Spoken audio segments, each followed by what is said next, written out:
we offer for those who come and holiday in Australia. Nothing like Australia in terms of the experiences that are on offer, whether they be outdoor experiences in our wonderful open wildlife and environs, whether they be amazing cultural experiences in our vibrant cities, whether they be the delicacies of amazing food and wine that is blended across the many cultures that are represented in Australia, or whether it be Australia's incredible capacity to run events like no other place on earth in terms of the fun, the professionalism, the quality, the safety, and ultimately the full experience of events such as the T20 World Cup that's coming up. With such a job in the world, it's better than being Australia's tourism minister because we have such a wonderful product to sell.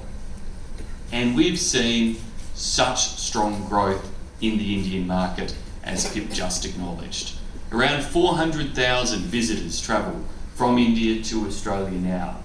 experiencing double-digit growth in terms of visitation. And that's made possible thanks to the many travel partners that we enjoy. And I want to acknowledge those of you who are here today for your commitment to the Australia-India relationship. It's a commitment that our Australian government supports and encourages, and we are delivering on that by virtue of this Australia-India Business Exchange we're operating at present, having more than 130 different business leaders from across Australia, fanning out across 6 different Australian cities, but importantly here, Philippa,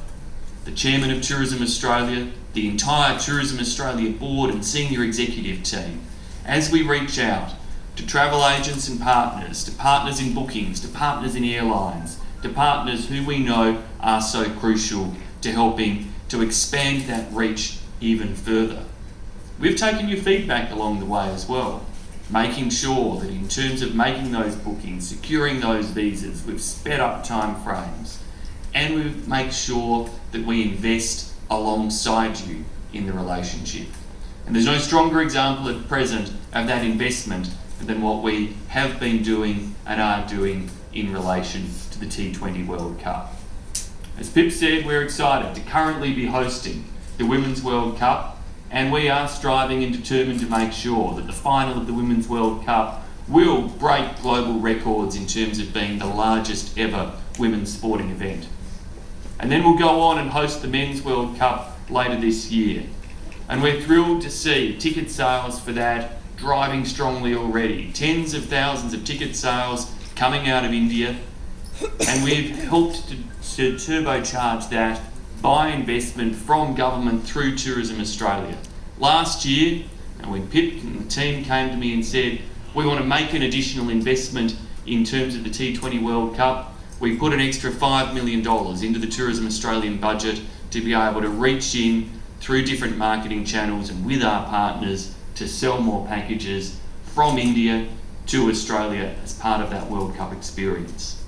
We've now, due to the success of that, decided to supplement with an additional $1 million to make sure that we can maintain the momentum of sales and bookings right through to the World Cup, knowing that it's not just the visitors we get who come for the World Cup, but importantly, that like every visitor who comes to Australia, they leave as an ambassador for Australia. They leave with imprints across their social media channels and personal stories that they tell about the exceptional experience that they had. And that experience from the World Cup, as those who followed in Glenn's footsteps as incredible cricketers putting on a show that will be the memory of a lifetime for those who go, or those who come for other experiences of education, travel, leisure, business, all ultimately leave with the knowledge that there's no place like Australia, there's nothing like Australia, and we thank you all for your partnership in helping to share that with the world. Let's see a little bit more of Australia and our tourism campaign.